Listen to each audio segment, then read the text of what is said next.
Paris, 1943. In the gilded theatre of the Palais Garnier, beneath crystal chandeliers that had witnessed centuries of artistic triumph, a young woman stepped onto the stage in front of an audience filled with Nazi officers. Her name was barely known outside the ballet world, but what happened in the hours before this performance would remain classified for decades. Inside the satin ribbons of her ballet shoes, pressed against the arch of her feet with every arabesque and every pirouette, were microfilm photographs of German military installations. The woman dancing that night was not just a ballerina. She was a spy, and the man watching from the front row, his eyes fixed on her every movement, was Adolf Hitler himself. This is the story they buried, the operation so dangerous that even the Allied intelligence networks refused to believe one woman could pull it off. But she did, and the cost was higher than anyone could have imagined. The year 1940 marked the fall of France, and with it came the systematic dismantling of everything the French held sacred. The Nazis didn't just occupy Paris. They devoured it, turning the City of Light into a stage for their own propaganda. Concert halls became venues for Wehrmacht celebrations. Museums were stripped of their treasures. The ballet, however, remained untouched, at least on the surface. The Third Reich understood the power of art as a tool of control, a way to project normalcy and cultural sophistication, while the machinery of genocide churned in the shadows. For the performers, survival meant collaboration, or at least the appearance of it. To refuse a performance for Nazi officials was to invite interrogation, deportation, or worse. The dancers of the Paris Opera Ballet found themselves caught in an impossible position, their art weaponized by the very regime that threatened their existence. Yet in this darkness, in this theater of complicity, one woman saw an opportunity that no one else dared to imagine. Her training had not prepared her for espionage. She had spent her entire life perfecting the discipline of ballet, a world of rigid structure and physical precision, where every movement was choreographed, every leap calculated to the inch. She came from a middle-class family with no connections to military intelligence, no background in clandestine operations. What she possessed, however, was something far more valuable than training. She had access. The Nazi High Command had developed an obsession with French culture, particularly ballet, viewing it as a symbol of the civilization they claimed to be preserving. Invitations to performances were extended to officers, high-ranking officials, and occasionally to the Führer himself when he visited occupied territories. For the resistance networks operating in the shadows of Paris, this presented a tantalizing possibility. If someone could get close to these men, close enough to observe, to listen, to document, the intelligence value would be immeasurable. But who could move freely in those circles without arousing suspicion? Who would the Nazis never suspect of betrayal? The approach came quietly, as these things always did during the war. A stagehand who lingered too long after rehearsal, a whispered conversation in a darkened hallway, an invitation to a cafe that no longer served coffee, only ersatz substitutes made from roasted grain. The resistance cell that contacted her was desperate, operating on razor-thin margins, with losses mounting every week. They needed someone who could attend the parties, the private galas, the intimate gatherings where German officers drank champagne and spoke too freely about troop movements, supply lines, and fortifications along the Atlantic Wall. They needed someone beautiful, talented, and above all, trusted by the enemy. She fit the profile perfectly, but accepting meant crossing a line from which there could be no return. If discovered, there would be no trial, no prisoner exchange. The Gestapo had methods for dealing with spies, methods that left nothing behind but whispered warnings and unmarked graves. The decision was not made in a single moment of heroic clarity. It came gradually, built from 1,000 small humiliations witnessed daily on the streets of occupied Paris. The Jewish neighbors who disappeared overnight, their apartments sealed with official stamps, the ration lines that stretched for blocks while German soldiers ate fresh bread in outdoor cafes, the propaganda posters that depicted France as a willing partner in the Nazi New Order, a lie so grotesque it demanded resistance. She had watched her city transform into a stage set for fascist fantasy, and the anger that grew within her found no outlet in the disciplined world of ballet. Espionage offered something ballet never could: the chance to fight back, to reclaim agency in a world that had stolen it from everyone she loved. When she finally agreed to work with the resistance, she did so with full knowledge of the consequences. The microfilms would be hidden in the one place no one would think to search, the place most intimate to her art, most essential to her identity as a dancer. The first performance for Nazi officials came 3 weeks after her recruitment. She stood backstage, her hands trembling as she laced the ribbons of her pointe shoes, feeling the weight of the microfilm capsule pressed against the sole of her foot. The curtain rose, the orchestra began, and as she stepped into the lights, she transformed into someone else entirely, someone who could smile at monsters and dance as though the world was not burning. The German officers in the audience saw only beauty and grace, the propaganda image they wanted to project to the world. They could not see the steel beneath the silk, the courage hidden inside the choreography. That night, as she took her bows and accepted flowers from men whose hands were stained with blood, she understood the terrible duality of her new existence. She was both performer and operative, artist and weapon, dancing on the edge of a blade so sharp that one misstep would end everything. The intelligence network that recruited her operated under a code name the Gestapo never fully deciphered: a cell within a cell, fragmented by design to prevent total collapse if one member was captured. Her handler was a man who had once been a literature professor at the Sorbonne, now living under false papers in a cramped apartment near Montmartre. Their meetings were brief and carefully choreographed, always in public spaces, where two people talking could blend into the ambient noise of occupied Paris. A park bench during the afternoon, a crowded market where conversations disappeared into the haggling over turnips and rutabagas. He taught her the fundamentals of tradecraft, with the patience of someone explaining poetry, breaking down complex operational security into manageable steps. The microfilm cameras were small enough to conceal in a cosmetics case, disguised as compacts and lipstick tubes. The photography had to be done quickly, often in conditions with poor lighting, capturing documents that German officers left carelessly scattered during after-parties in requisitioned mansions.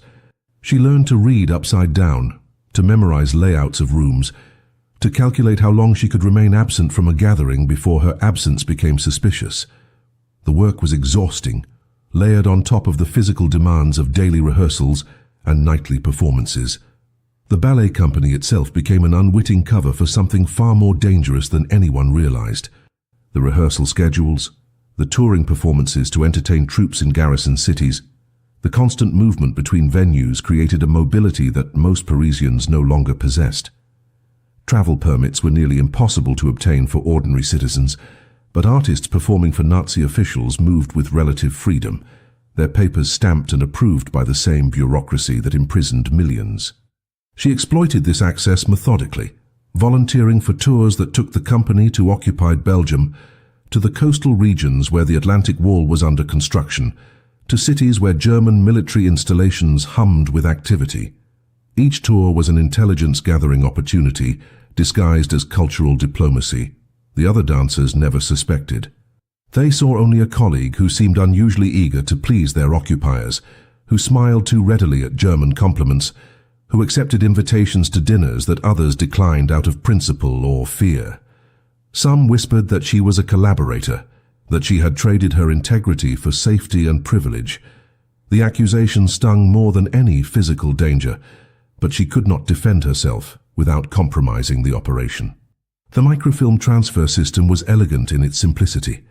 After photographing documents at a party or gathering, she would return to her small apartment and develop the film using chemicals hidden inside cleaning supply bottles. The negatives were cut into tiny strips and sealed in waterproof capsules no larger than a pill. These capsules were then concealed inside the hollow chambers of her pointe shoes, spaces created by carefully removing sections of the reinforced toe box and replacing them with false bottoms. A ballet dancer goes through shoes quickly, wearing them down in a matter of weeks with the constant punishment of rehearsals and performances. This provided a natural rotation system for the contraband. Worn shoes were discarded in specific locations, dropped into trash bins outside certain cafes, or left in the dressing room in arrangements that signaled a successful drop. Resistance couriers would retrieve them within hours, extracting the microfilm and passing it up the chain to Allied intelligence officers, operating out of neutral Switzerland or through underground networks that stretched to London. The system worked because it was hidden in plain sight, camouflaged by the mundane reality of a dancer's life. The parties where she gathered intelligence were theatres of grotesque contradiction. Champagne flowed freely while the city starved. Officers discussed Goethe and Beethoven between casual mentions of executions and deportations. She moved through these gatherings like a ghost, smiling, laughing at jokes she did not find funny, accepting the touch of hands she wanted to recoil from. The art of espionage, she learned, was not about dramatic confrontations or midnight escapes. It was about endurance, about maintaining a performance so flawless that no one ever questioned the mask. German officers saw her as a symbol of French refinement, proof that their occupation was civilized and cultured. They competed for her attention, invited her to exclusive events, spoke freely in her presence, because they could not conceive that someone so delicate, so devoted to art, could pose any threat. Their arrogance was her advantage, their contempt for women and artists her shield. By the spring of 1943, her intelligence contributions had become significant enough to reach the desks of Allied commanders in London. The photographs she smuggled out documented German defensive positions, supply depot locations, and troop movement schedules that would prove invaluable for planning future operations. But success brought increased danger. The Gestapo had begun investigating leaks within the Paris social circuit, tightening security at official gatherings, conducting random searches that could expose her at any moment. Her handler warned that the operation might need to be suspended, that the risk had become too great. She refused. There was one more performance coming, one more opportunity that could never be replicated. Adolf Hitler himself was scheduled to visit Paris, and she had been selected to dance for him. The announcement came through official channels in late May, delivered with the bureaucratic precision that characterized all Nazi communications. The Führer would honor Paris with his presence for a brief ceremonial visit, and the Paris Opera Ballet had been chosen to provide entertainment at a private reception. For the dancers, the news landed like a stone in still water, sending ripples of dread through the company. Performing for local commandants was one thing, a necessary compromise in occupied territory.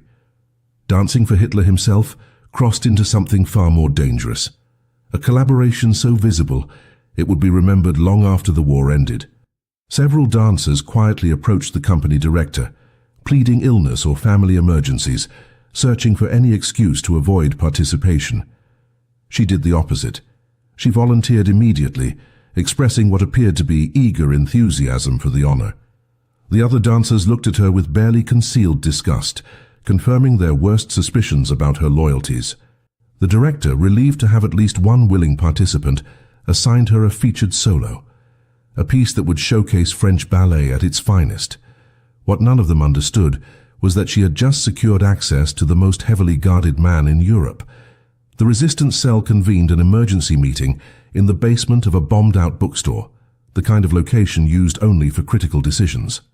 Her handler arrived looking haggard, his face lined with the accumulated stress of 3 years of underground operations. He laid out the opportunity with clinical precision, speaking in the flat tone of someone describing a mission with a very low probability of success. Hitler's visit would bring together the highest concentration of Nazi leadership Paris had seen since the occupation began. Generals, SS officers, Gestapo commanders, all gathered in one location with their guard momentarily lowered by the illusion of cultural appreciation. The intelligence value was immeasurable, but so was the risk. Security would be unlike anything she had encountered before. Every attendee would be vetted, every entrance monitored, every bag and coat searched with methodical thoroughness.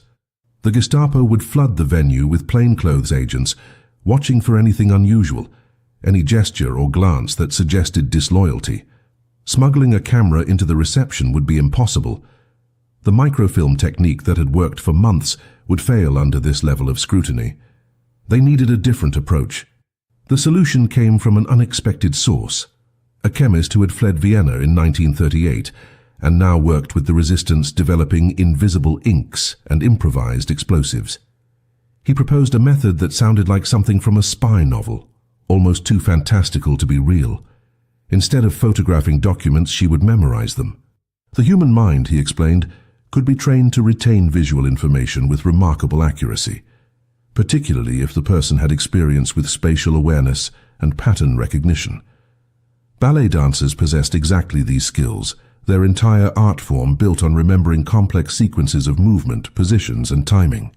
He would teach her a mnemonic system developed by Soviet intelligence, a technique for encoding information into mental images that could be recalled days later with near-photographic precision. It would require intensive training, hours of practice each day leading up to the performance, pushing her cognitive abilities to their absolute limit. There was no guarantee it would work under the pressure of the actual event, surrounded by the men responsible for millions of deaths, but it was the only option available. For 2 weeks, she lived a double life of almost unbearable intensity. Her days belonged to ballet, rehearsing the solo that would be performed for Hitler with a perfectionism that bordered on obsession. Every movement had to be flawless, every extension perfectly controlled, because any mistake would draw unwanted attention. Her nights belonged to espionage training, sitting in darkened rooms memorizing pages of dummy documents, learning to absorb information in seconds and reconstruct it hours later. The chemist drilled her relentlessly, testing her recall under conditions designed to simulate stress and distraction. He would show her a page of text or a technical diagram for 30 seconds, then remove it and ask her to reproduce every detail while he shouted questions at her, mimicking the chaos she might face at the reception. Her accuracy improved with each session, but the mental exhaustion was devastating. She began losing weight despite the already meager rations, her body consuming itself to fuel the dual demands being placed upon it. Other dancers noticed her deterioration, whispering that the pressure of performing for Hitler had broken her spirit. The final briefing took place 48 hours before the performance. Her handler outlined the specific objectives with military precision. She was to position herself near any area where documents might be visible, office spaces converted into waiting rooms, tables where briefcases might be opened, anywhere the carelessness of celebration might create an opportunity. She was to observe everything, particularly conversations about military deployments along the Normandy coast, where Allied intelligence had detected unusual German activity. The resistance had received fragmentary reports suggesting something significant was being constructed there, possibly in preparation for an anticipated invasion, but the details remained frustratingly unclear. Any information about coastal fortifications, troop strengths, or defensive strategies would be invaluable. After the performance, she would have 72 hours to deliver everything she remembered to a dead drop location in the Bois de Boulogne. If she was compromised, if she was arrested, the network would disavow any knowledge of her activities. She would face the Gestapo alone. The evening of the performance arrived with the weight of inevitability, the kind of moment that divides a life into before and after. The Palais Garnier had been transformed into a fortress, ringed by SS guards in their black uniforms, their eyes scanning the crowd with the cold efficiency of men trained to see threats everywhere. Armored vehicles blocked the surrounding streets, checkpoints established at every intersection. The entire neighborhood locked down with a security presence that made even routine Nazi operations look relaxed by comparison. She arrived early as required, submitting to a search so thorough it bordered on violation. Female SS auxiliaries examined every item in her bag, running their hands along the seams of her dance clothes, inspecting her makeup case with suspicious intensity. They checked her shoes, the standard leather street shoes she wore to the theater, but they never thought to examine the point shoes she carried separately, the tools of her art that seemed too delicate and specialized to conceal anything dangerous. The irony was not lost on her as she moved past the checkpoint, her hidden microfilm capsule pressing against her foot with each step, a small, hard reminder of the mission that could end her life. Backstage, the atmosphere was suffocating with tension and forced normalcy. Dancers prepared in near silence, applying makeup with trembling hands, stretching muscles that felt tight with anxiety. The usual chatter and laughter that filled dressing rooms before performances had evaporated, replaced by a collective understanding that tonight was different, that tonight they were not artists, but props in a propaganda exercise. She went through her warm-up routine mechanically, forcing her body through the familiar movements, while her mind raced through the memorization techniques she had practiced. The mnemonic system relied on creating mental locations, imagining a house where each room contained specific pieces of information. She visualized walking through this imaginary structure, placing documents in specific locations, encoding military details into the architecture of her memory. It was the only weapon she could carry into the performance, invisible and impossible to confiscate. Through the walls, she could hear the growing noise of the reception, the sound of German voices rising in volume as alcohol loosened tongues and lowered inhibitions. The reception hall adjacent to the theatre had been arranged with meticulous attention to Nazi aesthetics. Swastika banners draped from the ceiling, their red fabric absorbing the light from chandeliers that had once illuminated celebrations of French culture. Tables were laden with food that most Parisians had not seen in years. Roasted meats and fresh bread and chocolates imported from Switzerland. A deliberate display of abundance designed to demonstrate German superiority. Officers moved through the space in clusters, their uniforms decorated with medals and insignia that marked ranks and achievements in the machinery of conquest. She entered as part of the performance preparation, allowed brief access to check the stage and coordinate with the orchestra, but her real purpose was reconnaissance. Her eyes swept the room with practiced casuality, noting the layout, identifying the areas where officers congregated, spotting the side rooms that had been converted into temporary offices for high-ranking officials. One door in particular caught her attention, slightly ajar, revealing a desk covered in papers and maps. The room appeared to be serving as a coordination center for Hitler's security detail, exactly the kind of location where valuable intelligence might be carelessly exposed.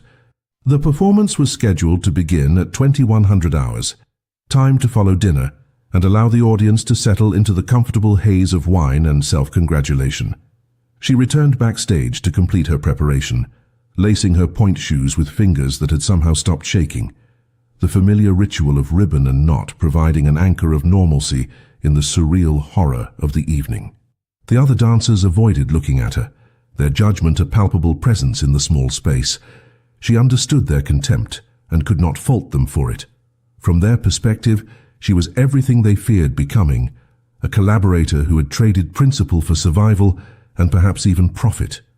The truth was more complex and infinitely more dangerous, but truth was a luxury that spies could not afford. The stage manager knocked twice on the door, the signal that it was time. The dancers filed out in formation, moving through the darkened wings toward the stage lights that blazed beyond. Through a gap in the curtain, she could see the audience taking their seats, a sea of grey and black uniforms punctuated by the red armbands that marked party officials. And there, in the front row, flanked by bodyguards and surrounded by the machinery of totalitarian power, sat Adolf Hitler himself. The curtain rose, and the orchestra began the opening notes of a piece she had danced 1,000 times before. Her body moved on instinct, executing the choreography with the precision of years of training, while her mind operated on a completely different plane of awareness. She could see Hitler watching, his face impassive, revealing nothing of whatever thoughts moved behind those eyes that had condemned millions.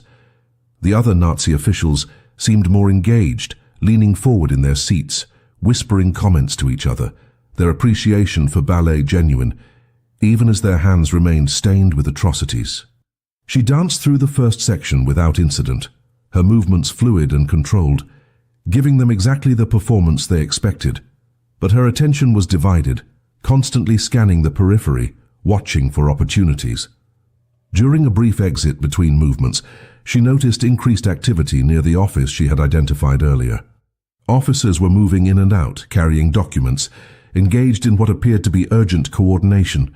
Something was happening, something that required immediate attention even during the Führer's cultural entertainment. This was the opportunity she had been waiting for.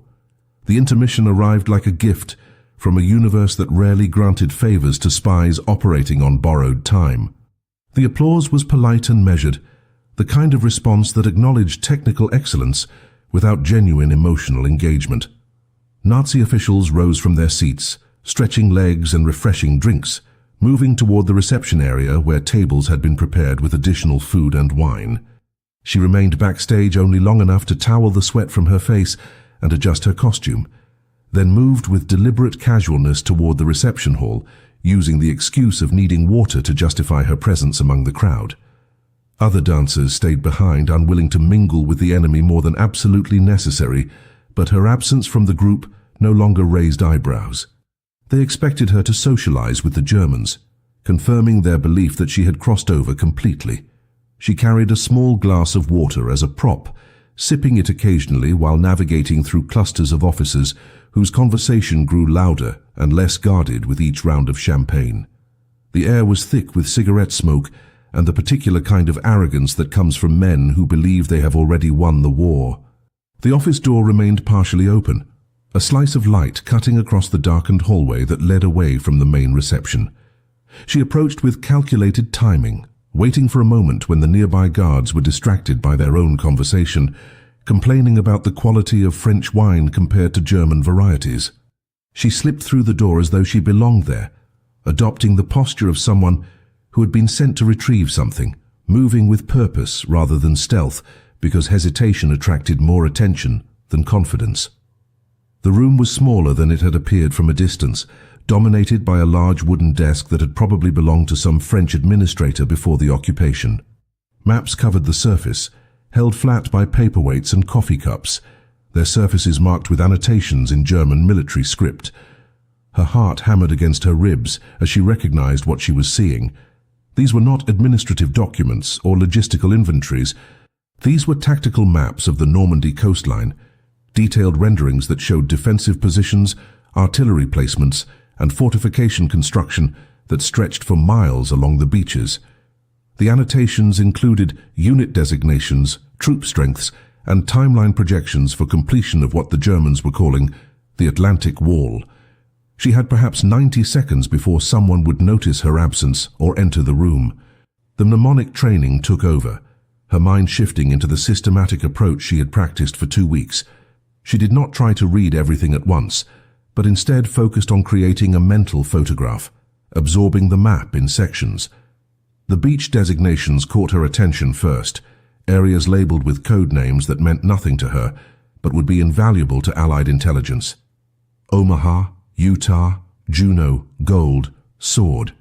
The words were in English, suggesting the Germans were already anticipating where an invasion might occur and had prepared accordingly. The artillery positions were marked with precise coordinates, distances measured in meters, fields of fire calculated with mathematical precision. Concrete bunkers were indicated by specific symbols, their construction status noted in percentages. Some sectors showed 90% completion, while others remained barely begun, revealing vulnerabilities in the supposedly impregnable coastal defense. She committed each detail to memory, placing information into the mental architecture she had constructed, assigning each piece of data to a specific room in her imaginary house, where it could be retrieved later. Footsteps approached from the hallway, the heavy tread of military boots against marble floors. She had perhaps 10 seconds before discovery, not enough time to retreat without being seen, not enough time to fabricate a convincing excuse for her presence in a restricted area. The training had prepared her for this scenario, the moment when improvisation became survival. She grabbed a champagne bottle from a side table, one that had been opened but not yet emptied, and moved toward the door with it in hand, adopting the expression of someone completing a simple errand. The officer who entered was a colonel, his uniform immaculate, his face flushed with wine. He stopped when he saw her, surprise registering in his eyes, but before suspicion could form, she smiled and held up the bottle, speaking in French-accented German about being sent to bring fresh champagne to the reception. The lie was paper-thin, illogical if examined for even a moment, but she delivered it with such casual confidence that the colonel's intoxicated mind accepted it without question. He waved her away dismissively, already turning his attention to the maps on the desk, and she slipped past him into the hallway, her legs somehow still functioning despite the adrenaline that screamed through her nervous system. She returned to the reception hall and placed the champagne bottle on a table, her hand steady through sheer force of will. The information was locked inside her memory now, encoded and stored, but retrieving it would require absolute concentration and privacy, resources she would not have until the performance ended and she could escape the suffocating presence of Nazi power. The orchestra was preparing for the second half, musicians tuning their instruments, the sound drifting through the hall like a promise of temporary refuge. She moved back toward the stage, passing groups of officers who paid her no attention. Just another dancer in a city full of performers, invisible in her supposed harmlessness. But as she reached the wings, she caught sight of Hitler rising from his seat, surrounded by his security detail, preparing to depart before the second half began. The Führer was leaving early, his schedule too important to waste on the complete performance. She felt a strange mixture of relief and disappointment. Relief that the most dangerous element of the evening was removing itself. Disappointment that she had danced for a monster, and he had not even stayed to watch the entire performance, reducing her art to background noise for his brutal regime. The second half of the performance unfolded in a fog of mechanical precision, her body executing movements, while her mind remained locked on the information she had absorbed. The maps were burned into her memory with crystal clarity, every detail preserved in the mental architecture she had constructed. Each beach designation, each artillery coordinate, each percentage of completion for the concrete fortifications remained perfectly accessible, filed away in specific rooms of her imaginary house. But maintaining this level of cognitive control while dancing required a compartmentalization that pushed her to the edge of mental exhaustion. She could feel the information threatening to slip away, details beginning to blur at the edges as her concentration fractured under the dual demands of performance and espionage. The other dancers noticed something was wrong, her timing slightly off, her extensions not quite reaching the perfection she usually demanded of herself. From the audience perspective, the flaws were invisible, but professionals could see the deterioration. She finished her final solo and exited the stage with relief, so profound it felt like a physical release. Backstage, she collapsed onto a wooden chair, her chest heaving with exertion that went beyond physical exercise. The other dancers moved around her in silence, removing costumes and wiping away makeup, eager to leave the theater and escape the contamination of having performed for Nazis. She sat motionless, ostensibly catching her breath but actually conducting a mental inventory, walking through her imaginary house room by room, verifying that the information remained intact and accessible. The beach designations were in the entrance hall. The artillery coordinates occupied the library. The fortification completion percentages filled the bedrooms. Everything was still there, preserved and waiting to be extracted. But she needed to write it down soon, before sleep or stress or simply the passage of time eroded the details. The human memory, even when trained and enhanced by mnemonic techniques, was ultimately fallible. She had 72 hours to deliver the intelligence to the dead drop, but waiting that long risked losing critical information. She needed to record it tonight, in the few hours between the end of the performance and dawn, when she was expected at morning rehearsal. The theater emptied slowly, guards conducting final security sweeps, officers lingering over drinks in the reception hall, reluctant to end an evening that had allowed them to pretend they were cultured men rather than instruments of genocide. She waited in the dressing room, changing back into street clothes with deliberate slowness, allowing the other dancers to leave first. The isolation was necessary for what came next. Once alone, she retrieved a small notebook from her bag, one disguised to look like a diary, its pages filled with innocent observations about ballet technique and performance anxiety. The chemist had prepared special pages in the back, treated with chemicals that would reveal hidden text when exposed to heat. She began writing in the shorthand code she had learned, transcribing the information from memory onto paper, her hand cramping from the speed and precision required. The beach designations came first, then the artillery coordinates, then the fortification data, each piece of intelligence flowing from her mental storage onto the physical page. The process took nearly an hour, conducted in near total darkness to avoid drawing attention from any remaining guards patrolling the theater. She finished the transcription just as footsteps echoed in the hallway outside. Without thinking, she shoved the notebook into her bag and arranged her face into an expression of exhaustion, a dancer too tired to leave, resting before the long walk home. The door opened to reveal one of the theatre's maintenance workers, an older man who had worked at the Palais Garnier since before the war. He looked at her with concern rather than suspicion, asking in French if she was unwell, if she needed assistance. She assured him she was fine, just overwhelmed by the evening's significance, and he nodded with understanding that seemed to carry deeper meaning.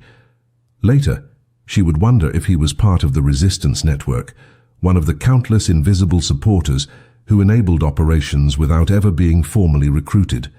But in that moment, she simply accepted his discretion and left the theatre, stepping out into the Paris night where a curfew kept the streets empty and dangerous. The walk to her apartment would take 40 minutes, plenty of time for a Gestapo patrol to stop her, to search her bag, to discover the notebook that would end not just her life, but the entire intelligence network she was connected to. The streets of occupied Paris at night belonged to two groups, German soldiers and those desperate or foolish enough to risk curfew violations.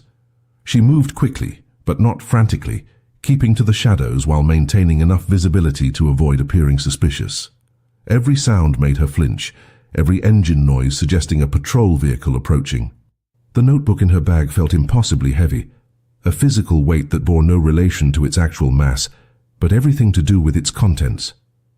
She passed checkpoints where guards stood smoking, their attention focused on larger streets where curfew breakers typically traveled.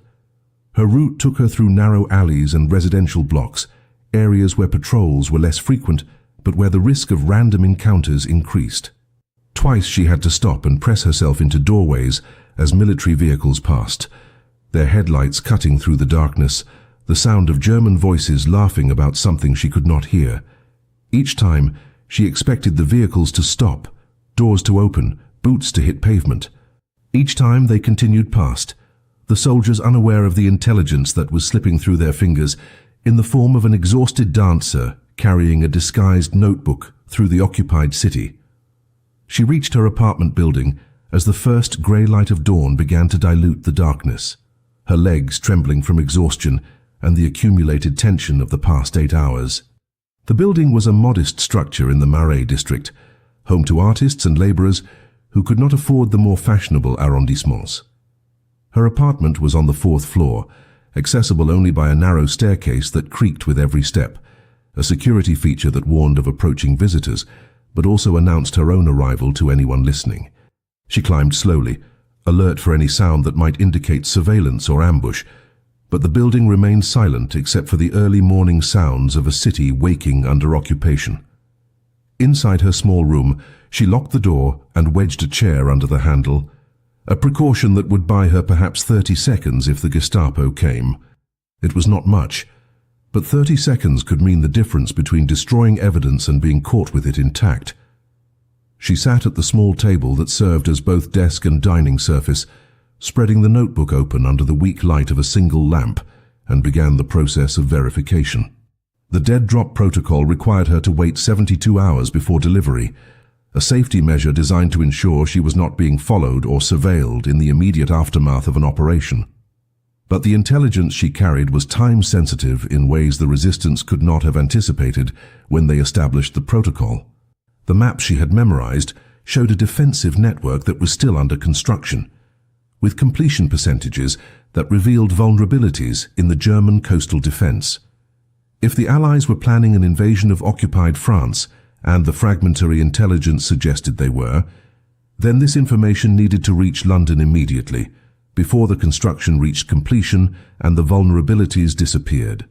She knew the protocols existed for good reasons, knew that breaking them increased her risk exponentially, but she also understood that intelligence had value only when it arrived in time to be actionable. She made a decision that went against her training, against the explicit instructions of her handler, a decision that would either save countless lives or end her own. She would deliver the intelligence tonight, within hours of obtaining it, compressing the 72-hour waiting period into less than 24. The emergency contact protocol was reserved for situations of extreme urgency or imminent compromise, a backup system that bypassed the normal dead drop network and connected directly to a radio operator who could transmit to London. Using it exposed the operator to significant risk, requiring them to broadcast during daylight hours when German radio detection equipment was most active. But it was the only way to ensure the information reached Allied intelligence while it still mattered.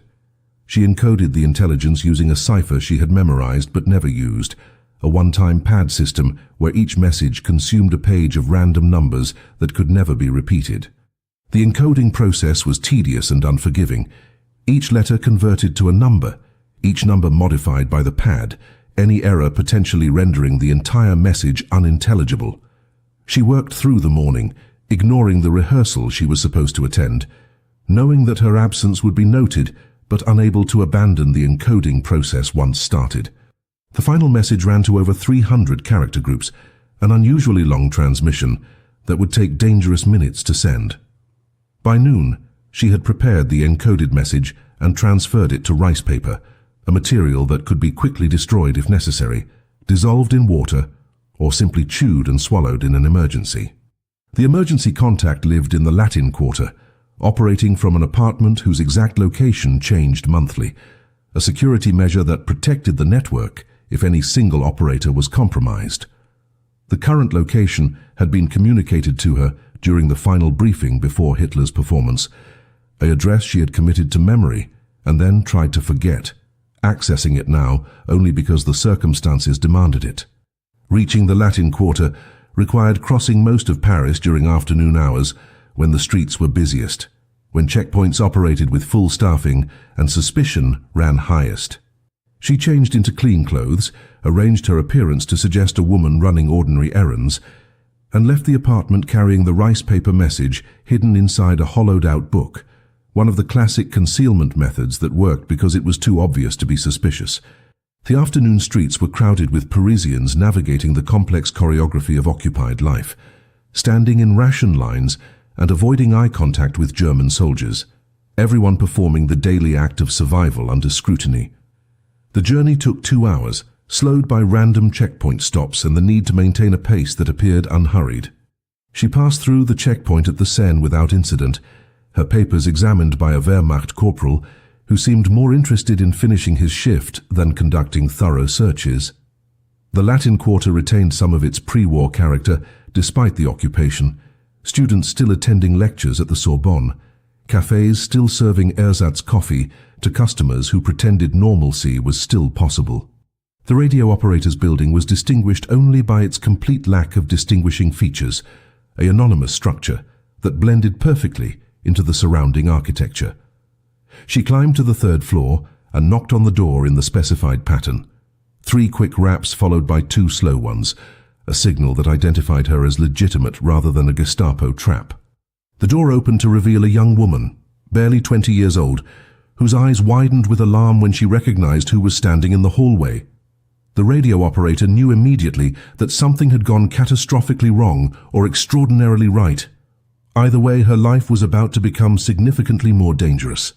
The radio operator pulled her inside quickly, closing the door and engaging 3 separate locks with the practiced efficiency of someone who had rehearsed emergency procedures countless times. The apartment was sparse, furnished with only the essentials necessary to maintain the appearance of normal habitation: a small bedroom, a kitchen with empty cupboards, a living area that contained the real purpose of the space. In the corner, hidden behind a false panel in the wall, was the radio equipment that connected occupied France to free London, a lifeline that could summon supplies, coordinate operations, or in this case, transmit intelligence that might alter the course of the war.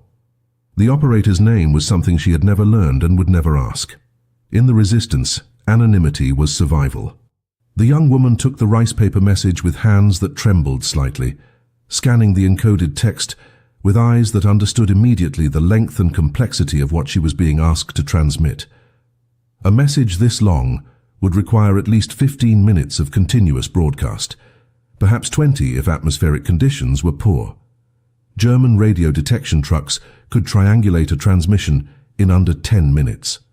The mathematics of the situation were brutally simple. This broadcast would almost certainly be detected, and detection meant Gestapo units converging on their location with overwhelming force. The operator did not refuse the mission or question the necessity. She simply moved to the hidden panel and began extracting the radio equipment, assembling it with movements born from repetition until muscle memory replaced conscious thought. The transmitter was a British SOE model, compact but powerful enough to reach receivers in England if conditions allowed. She connected the antenna wire to a fixture that led to the roof, a permanent installation that saved precious seconds during emergency broadcasts, but also created a physical trail that investigators could follow. The operator checked her watch, calculating the optimal transmission window when London would be monitoring the designated frequency. She had 30 minutes before the window opened, 30 minutes to prepare and mentally rehearse the transmission that might be her last. She looked up from the equipment and spoke for the first time, her voice steady despite the circumstances, asking if the intelligence justified the risk. It was not a challenge but a genuine question from one operative to another, an acknowledgement that they might both die today and a request for confirmation that the sacrifice would mean something. The answer came without hesitation. The intelligence was worth it, worth both their lives and more if necessary, because it might save thousands of Allied soldiers who would one day storm those beaches. The 30 minutes evaporated in preparation and silence. The operator organized her transmission materials, laying out the encoded message in segments, calculating pause points where she could stop if detection seemed imminent. She tested the equipment one final time, confirming frequencies and checking battery levels, executing a pre-flight checklist that had been drilled into her during training in England before she parachuted into occupied France 6 months earlier. The dancer watched, feeling useless and intrusive, aware that her presence served no operational purpose now that the message had been delivered. She should leave, put distance between herself and the apartment before the transmission began, but something kept her rooted in place. Perhaps it was solidarity, a refusal to abandon someone who was taking enormous risks because of intelligence she had gathered. Perhaps it was simply exhaustion, the accumulated weight of the past 24 hours finally catching up to her body and mind. The operator noticed her lingering and did not order her to leave. Instead, she gestured to a chair near the window, a position where she could watch the street for approaching vehicles, serving as a lookout while the transmission was underway. The transmission window opened at 1400 hours exactly. The operator donned headphones, adjusted the frequency dial with minute precision, and began tapping out the message in Morse code, her fingers moving across the telegraph key with rapid efficiency. The initial call sign identified her to the London receivers, letting them know that emergency traffic was incoming and they needed to prepare for an extended transmission. The acknowledgement came back almost immediately, confirming reception and instructing her to proceed. She launched into the encoded message, transmitting the character groups in clusters of 5, pausing briefly between clusters to maintain accuracy and allow the London operator to keep pace. The rhythm was hypnotic, the mechanical clicking of the telegraph key marking time like a metronome, counting down to either success or catastrophe. From her position at the window, the dancer watched the street below, scanning for the black Citroën sedans that the Gestapo favored, for the sudden appearance of uniformed men, for any sign that the detection trucks had triangulated their position. The minutes crawled past with agonizing slowness, each one an eternity compressed into 60 seconds. 8 minutes into the transmission, she saw them. 2 vehicles approaching from opposite directions, moving with the purposeful speed that distinguished official business from civilian traffic. The cars were unmarked, but the way they moved, the coordination of their approach, identified them as clearly as if they had been painted with Gestapo insignias. She turned from the window and caught the operator's eye, holding up 8 fingers to indicate how much of the message had been sent, then pointing downward to signal the arrival of enemy forces. The operator never broke rhythm, her fingers continuing to tap out the encoded intelligence, racing against the time it would take the Gestapo units to reach the 3rd floor. They had perhaps 2 minutes, maybe 3 if the building's entrance was locked and required breaching. The message was approximately 2/3 complete, the most critical information about beach designations and artillery positions already transmitted, but the fortification completion percentages remained unsent. Those percentages were the key to identifying vulnerabilities, the intelligence that would tell Allied planners where the German defenses were weakest. The operator made a decision without consultation or hesitation. She would transmit until the door came down or the message was complete, whichever came first. The sound of boots thundering up the stairwell reached them with terrifying clarity, multiple sets moving in coordinated ascent, the tactical approach of men trained to breach resistance safe houses. The operator's fingers never faltered, transmitting the final segments of the encoded message with mechanical precision, even as the footsteps grew closer. She reached the last cluster of character groups, tapping out the fortification completion percentages that represented the heart of the intelligence, the vulnerabilities in the Atlantic Wall that could save thousands of lives. The final acknowledgement came from London, just as fists began hammering on the apartment door, German voices shouting commands to open immediately. The operator killed the power to the radio, yanked the antenna connection free, and shoved the equipment back into its hiding place with movements that were fast but not panicked. She had done this before, survived searches by maintaining composure and relying on the quality of the concealment, but this time was different.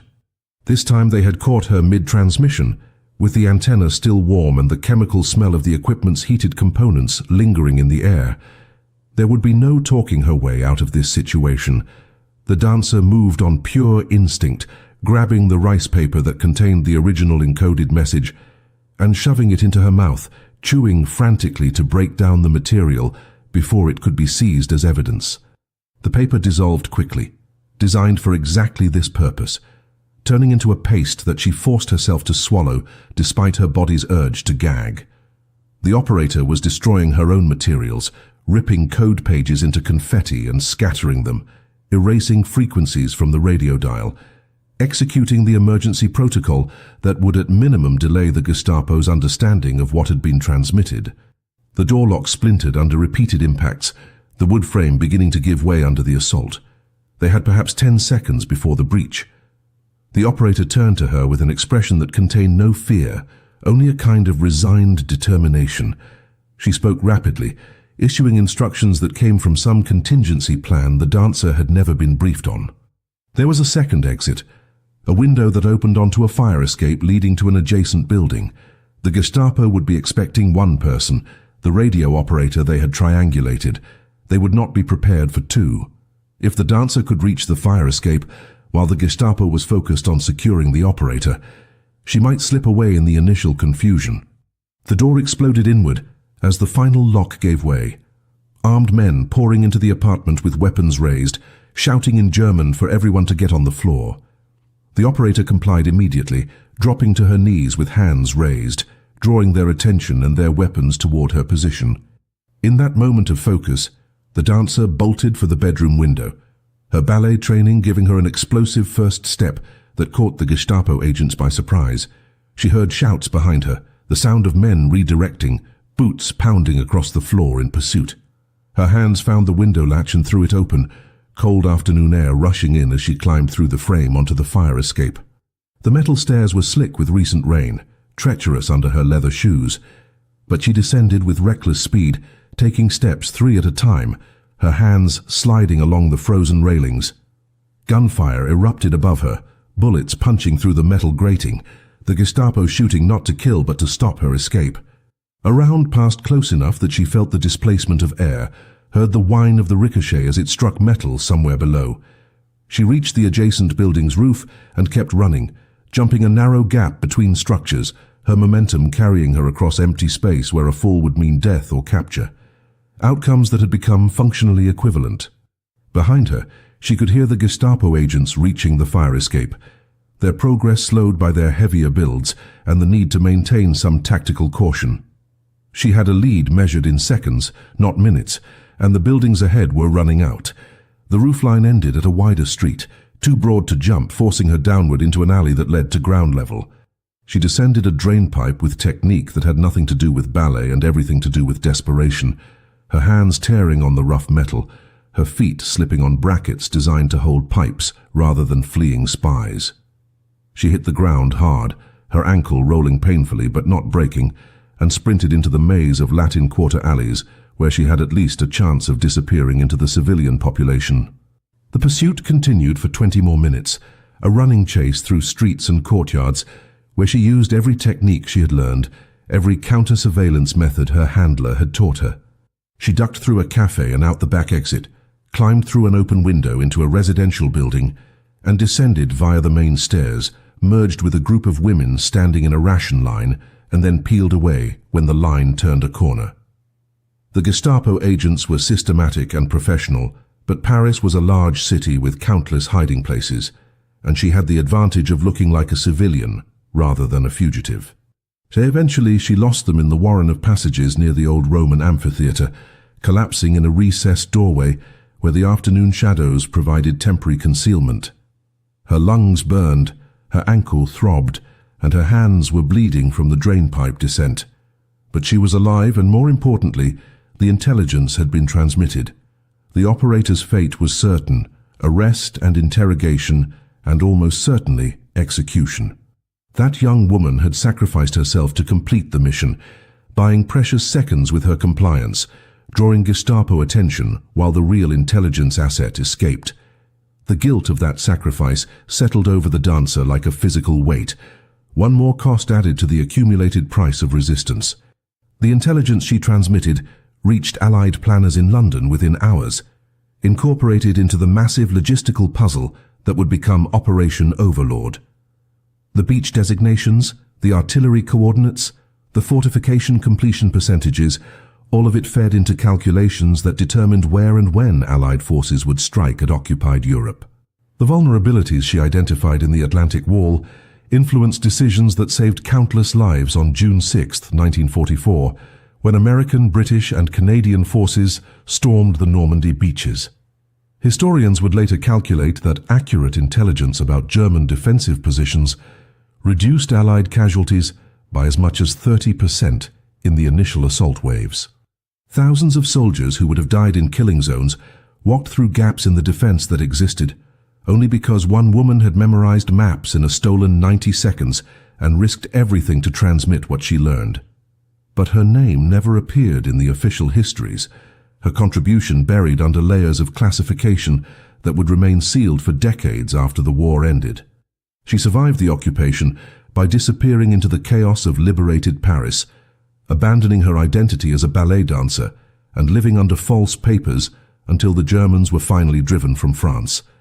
The radio operator was executed by the Gestapo 3 weeks after her arrest, dying without revealing the identity of the woman who had brought her the intelligence or any other details about the resistance network. Her sacrifice bought time for others to escape and operations to be suspended before the damage could spread. After the war, the dancer tried to return to ballet, but found the art had been irreversibly contaminated by memory. Every time she laced her point shoes, she felt the weight of the microfilm capsule that was no longer there. Every performance became a reminder of the night she danced for Hitler while carrying secrets that would help destroy his regime. She left the stage in 1947 and disappeared from public life, her wartime activities known only to a handful of intelligence officers who were sworn to secrecy. The official story, the one repeated in ballet histories, was that she had been a collaborator who performed enthusiastically for Nazi officials and was shunned by the artistic community after liberation. The truth began emerging only in the 1990s, when declassified documents revealed the scope of her intelligence contributions. Researchers piecing together the fragmented history of wartime espionage networks discovered her codename in radio transmission logs, connected her to the maps that influenced D-Day planning, traced the chain of events from Hitler's performance to the beaches of Normandy. By then, she had been dead for nearly 2 decades, buried in an unmarked grave in a small village in the south of France, her reputation still tainted by accusations of collaboration that she had never been able to refute without compromising operations that remained classified throughout her lifetime. The French government issued a posthumous recognition in 2003, acknowledging her service and attempting to correct the historical record, but the damage to her legacy was permanent. Most people who know her name at all remember her as the ballerina who danced for Nazis, unaware that every performance was an act of extraordinary courage. Her story raises uncomfortable questions about the nature of heroism and the cost of secrecy. How many other resistance fighters were condemned as collaborators because their real activities had to remain hidden? How many reputations were sacrificed to protect intelligence networks that needed to stay buried even after the war ended? The dancer who hid microfilms in her ballet shoes represents thousands of unnamed operatives who fought the Nazis from within, using whatever access they possessed, paying prices that extended far beyond the war itself. She danced on stages transformed into propaganda theaters, smiled at men responsible for genocide, and carried intelligence that helped liberate a continent. And for all of that, she died with her neighbors believing she had been a traitor. This is the reality of espionage that spy novels rarely acknowledge, the long shadow cast by necessary deceptions, the impossible burden of secrets that can never be fully revealed. Her final performance was not on stage, but in the decades of silence she maintained, protecting operations and operatives even as her own name was dragged through mud, choosing the success of the mission over personal vindication until the day she died.